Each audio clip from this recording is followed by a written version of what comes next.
जय शिवराय मित्रांनो आम्ही निघालोय महाकाल उज्जैन मध्य प्रदेशला। आम्ही मित्र कंपनी आमचे प्रकाशभाई शिंदे, राजूभाई दहीपळे आणि निखिल भाऊ देशपांडे आम्ही असं चौघं मिळून आम्ही निघालोय उज्जैनला।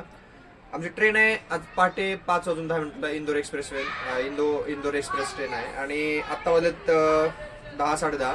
तर मी रात्री 3-3:30ला निघणार आहे, म्हणजे तिथं 5 पर्यंत पोहोचेल, अशा 5-5:45 पर्यंत पोहोचेल स्टेशनला। हा व्हिडिओ शेवटपर्यंत नक्की बघा, व्हिडिओला लाईक करा, शेअर करा, चॅनलला सबस्क्राईब नक्की करा। जय महाकाल।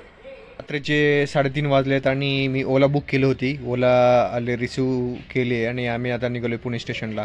इथून जवळपास अर्धा-पाऊण तासात मी पुणे स्टेशनला पोहोचेल आणि फायनली अर्धा-पाऊण तासात आपण पोहोचले पुणे स्टेशनला। आत्ता वाजलेत पहाटेचे 4:30, आपल्याकडे अर्धा-पाऊण तास आहे, 5:15ला आपली ट्रेन आहे। तुम्ही स्क्रीनवर बघू शकता, वरून 4थी पुणे इंदोर एक्सप्रेस 5:10 आपली आहे। अजून प्लॅटफॉर्म डिस्प्ले नाही झाला, तर वेळ आहे तर आम्ही टाईमपास करायचं म्हणून आम्ही मसाज घेतला, आम्ही चौघांनी मसाजचा आनंद घेतला आणि अर्धा-पाऊण तास तिथंच प्लॅटफॉर्मवर टाईमपास केला आणि फायनली अर्धा-पाऊण तासात 5:10ला आमची बरोबर ट्रेन आलेली आहे पुणे इंदोर स्पेशल आणि आम्ही निघालो आहे इंदोर साईडला। मस्त सकाळ झालेले, फ्रेश वातावरण आणि फ्रेश वातावरणाचा आनंद घेण्यासाठी आम्ही थांबलो दरवाजात निसर्गाचा आनंद घेण्यासाठी। आणि कारण दिवसभर अजून प्रवास करायचा होता, रात्री 10ला पोहोचणार होतो आम्ही, म्हणजे पोहोचणार आहेत आणि आम्ही फायनली पोहोचलो उज्जैनला। रात्रीचे 10 वाजलेले आहेत, 10:10 झाले आहेत, आम्ही उज्जैनला पोहोचलो आहेत। काही थोडा फोटोशूट केला आम्ही इथे स्टेशनवरती आणि स्टेशनच्या बॅक साईडला आपण जाणार आहेत, तिथून आपल्याला ॲटो आहेत, तर त्या साईडला जाऊन आपण ॲटो पकडणार आहेत महाकालच्या ठिकाणी जायला। हे उज्जैनची बॅक साईड आहे ट्रेन स्टेशनची। इथं आम्ही ॲटो केला आहे, प्रत्येकी 25 रुपये आणि डिस्टन्स पण कमी आहे, एक 15-20 मिनटात आपण तिथं पोहोचणार आहेत। जाऊन आपल्याला हॉटेल बघायचं आहे। आम्ही या महाकालच्या बॅक साईडला आम्ही पोहोचलेलो आहेत आणि इथं आम्हाला सापडलेलं आहे एक हॉटेल राज म्हणून आहे। आम्ही पहिल्या मजल्यावर आम्हाला 1400 रुपयेमध्ये 24 तासासाठी रूम भेटली। आम्ही रात्रभर आराम केला आणि सकाळी आता फ्रेश आंघोळ करून आम्ही निघालो आता दर्शनासाठी।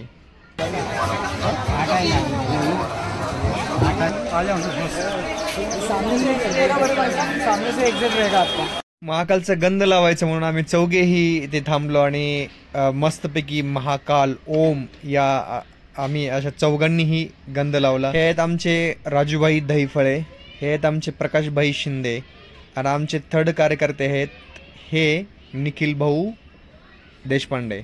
आम्ही गंध लावून झाल्यावर आम्ही एंट्री विचारल्याने त्या मार्गाने निघालो।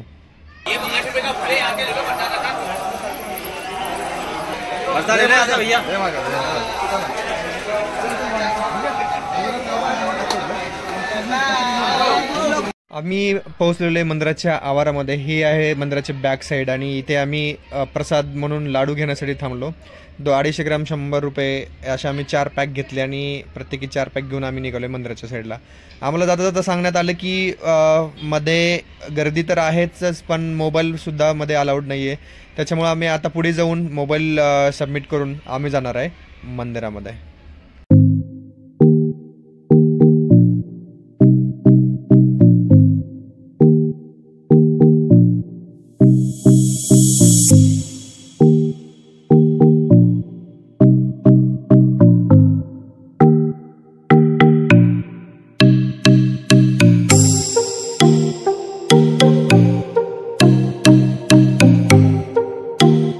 मोबाईल सबमिट केल्याने आपण निघालो आता रांगेमध्ये। साधारणतः 2 तास दर्शनाला लागेल असा अंदाज आहे, गर्दी खूप आहे आणि मध्ये मोबाईल अलाउड नसल्यामुळे मधल्या फोटो आणि व्हिडिओज आपण घेऊ शकणार नाही, त्यामुळे आपण भेटणार आहोत आता दर्शन झाल्यावरती। मध्ये रांगेत थांबून आमचं मस्तपैकी दर्शन झालेलं आहे। पुराणानुसार कथा आहे की उज्जैनमध्ये एक दूषण नावाचा राक्षस राहायचा आणि तो भक्तांना खूप त्रास द्यायचा।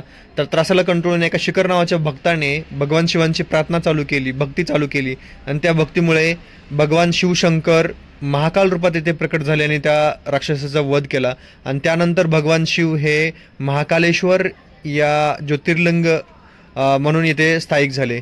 भारतातील 12 ज्योतिर्लिंगापैकी हे एक महत्त्वाचं देवस्थान मानलं जातं।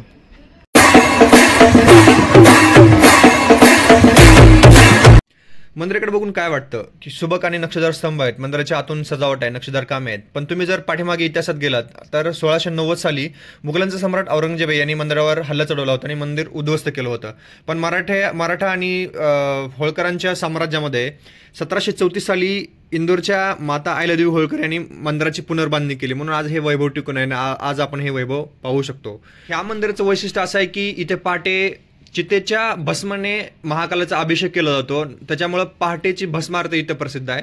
आणि दुसरी गोष्ट, हा भारतातील एकमेव दक्षिणमुखी ज्योतिर्लिंग आहे.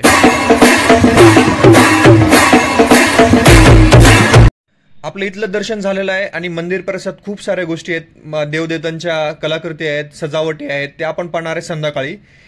उज्जैनमध्ये काही अजून मंदिर आहेत जे की तुम्हाला लिस्टमध्ये दिसतील, त्या मंदिराकडे आपण जाणार आहेत दिवसा, आणि आपण संध्याकाळी परत इकडे येणार आहेत.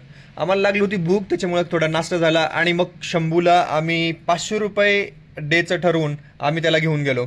आपण पोहोचलोय गड कालिका माता मंदिर उज्जैन येथे. हे सुद्धा एक प्राचीन मंदिर आहे, याचा उल्लेख शिवपुराणामध्ये आपल्याला आढळतो.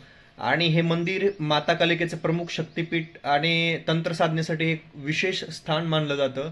गर्दी कमी असल्याने आमचं शांततेत दर्शन झालेलं आहे. आम्ही आता इथून निघणार आहे कालभैरव आणि गणपतीच्या दर्शनासाठी.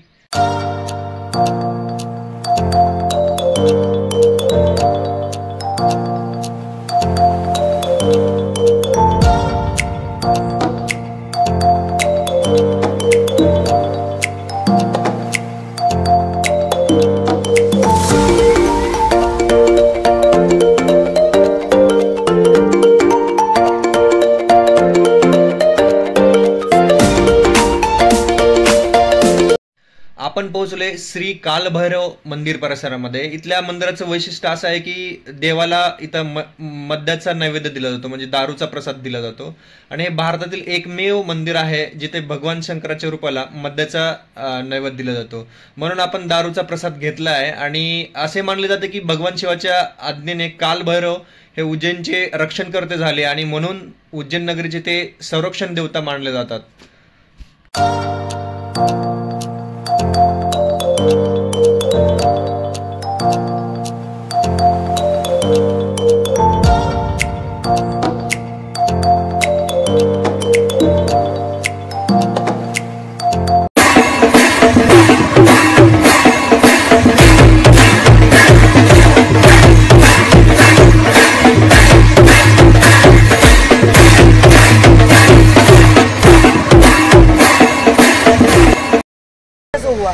शिव रूप में मंगल गिरा विराजमान है. इस प्रकार आप लोग अभी तक जितने भी शिव मंदिर में दर्शन करते हो, शिव जी का सवारी नंदी के ऊपर देखा है. यहाँ पे नंदी की जगह भेड़ का सवारी है. भेड़ यानी कि मेंढा जो राजस्थान के अंदर पाया जाता है. मेंढे के ऊपर सवारी होने का कारण है कि जो मंगल गिरे मेष और वृश्चिक राशि के स्वामी है, 9 ग्रह के सेनापति और 21 विभाग के अधिपति है. उज्जैन में आप दर्शन करने के लिए आए हो ना, हर मंदिर पे हर जगह पे प्रसाद नहीं चढ़ता, केवल 2 मंदिरों में चढ़ाना विशेष होता है. एक काल भैरव और दूसरा मंगलनाथ. काल भैरव पे शराब चढ़ती है, मदिरा. वह शराब चढ़ाने से बाबा महाकाल के दर्शन लगते थे, जो महाकाल के सेनापति है. ये मंगल गिरे, यहाँ पे मंगल का दान चढ़ता है, जो कि नाम और गोत्र बोलते हैं. मंगल दान में चढ़ता है इस प्रकार का प्रसाद, एक खेर की लकड़ी, एक मूंगे का नग, क्योंकि जो मंगल गिरे ना वो अंगारे के स्वाय में. ठंडे के लिए चढ़ता मूंगा, मसूर की दाल, लाल कपड़े के अंदर बंधा हुआ गेहूं, नारियल और फूल. चढ़ाते टाइम पे आपका नाम और गोत्र बोलना है.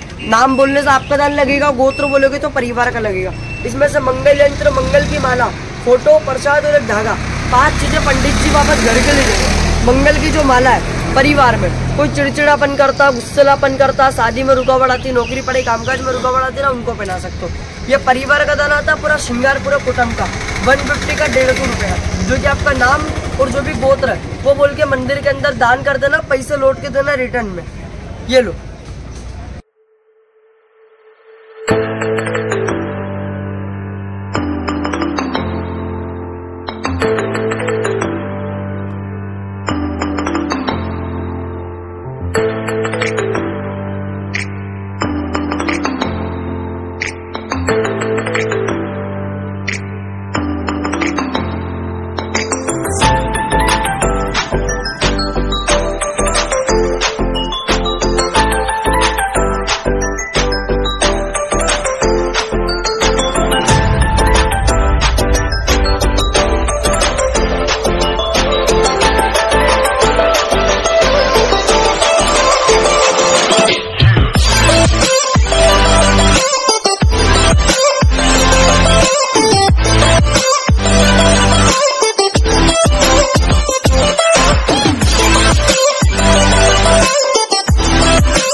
आपण परत आलोय महाकालेश्वर मंदिर परिसरामध्ये. मी तुम्हाला सकाळी म्हणलं होतं की इथं बघण्यासाठी खूप साऱ्या गोष्टी आहेत, खूप साऱ्या कलाकृती आहेत, सजावटी आहेत, ते आपण पाहणार आहेत आणि ते संध्याकाळच्या वेळी पाहण्यात काही मजा औरच आहे.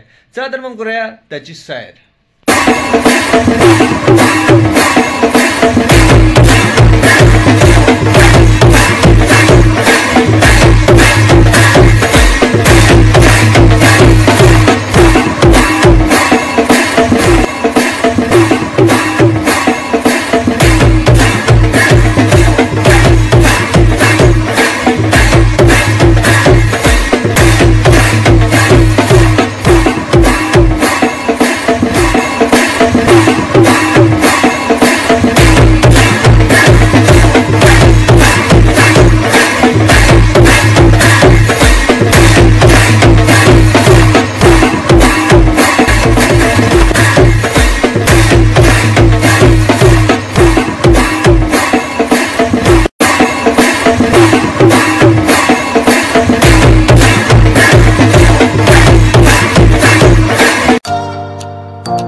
आपण रात्री बरंच फिरलो आणि खूप साऱ्या गोष्टी बघायच्या अजून राहून गेलेत, कारण खूप गोष्टी आतमधल्या परिसरामध्ये आहेत. मंदिर बंद होण्याचं सायरन वाजलंय, त्याच्यामुळे आता आपण जाणार आहे आराम करायला आणि उरलेल्या गोष्टी आपण बघणार आहोत उद्या सकाळी. चला तर मग भेटूया उद्या सकाळी. जय महाकाल मित्रांनो, शुभ सकाळ. हा आहे आपला दुसरा दिवस. मस्त फ्रेश आंघोळ करून आपण परत एकदा दर्शन घ्यायचं ठरवलं आणि दर्शन घेऊन ही मंदिरामध्ये प्रसादाची पावती भेटते आणि पावती घेऊन आपण जाणार आहे प्रसादाकडे आणि त्याच सोबत आपण पाहणार आहे रात्री राहिलेल्या गोष्टी येताना. सो चला तर मग जाऊया तिकडे.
जय महाकाल मित्रांनो, आपल्या सगळ्या गोष्टी पाहून झाल्यात. खरंच कौतुक आहे मध्य प्रदेश सरकारचं. त्याने एक आदर्श देवस्थान बनवलेलं आणि खरंच तुम्हाला फॅमिली सोबत यायचं असेल तर किमान 2 दिवस तुम्हाला यावं लागेल. आमच्या सगळ्या गोष्टी पाहून झाल्यात. आम्ही आता आवरलोय आणि आम्ही निघालोय पुण्याच्या दिशेने. Thanks for watching this video. व्हिडिओला लाईक करा, शेअर करा आणि चॅनलला सबस्क्राईब नक्की करा. जय महाकाल.